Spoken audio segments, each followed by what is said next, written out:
Guys, ngayong gabi naisipan ko mag-jogging para i-testing ang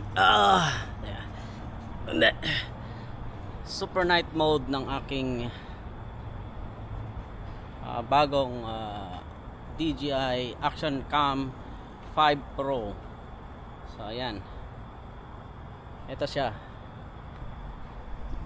Ayan, tingnan mo.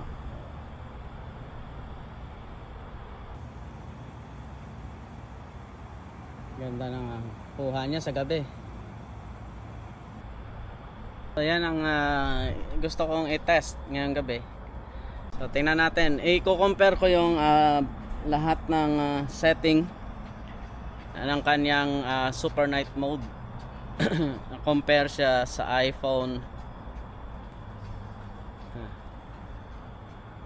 So tingnan natin kung anong mas magandang kuha ngayong gabi. See you. Testing the super night mode.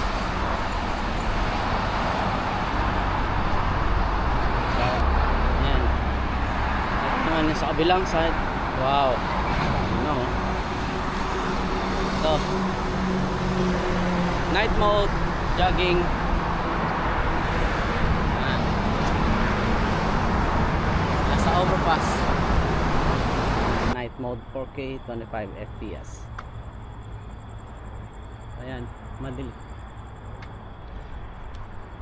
Yeah. Walking along Tampines. Ayan. 4K 25 FPS. So change ko sa ibang setting. 2.7K super night mode. Also 25 FPS, 25 FPS, 2.7K. Alright. Okay, another one. Okay, super night mode, 1080p, 25 FPS.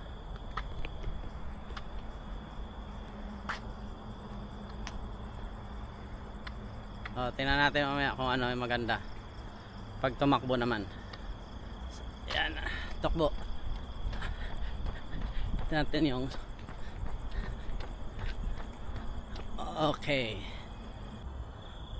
2.7 takbo, 2.7K 25 FPS. Tignan natin kung ano yung maganda.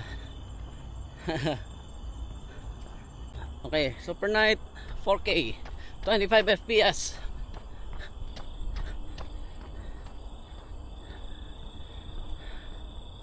Okay, front camera iPhone 4K 30 FPS.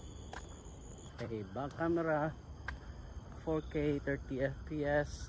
Back camera iPhone 4K 30 FPS. Run. Oh, yan. Guys, pa-comment kung alin ang mas maganda, super night mode ng bagong DJI Action 5 Pro or yung iPhone 15 Pro Max pagdating sa night mode. Ayan, comment lang.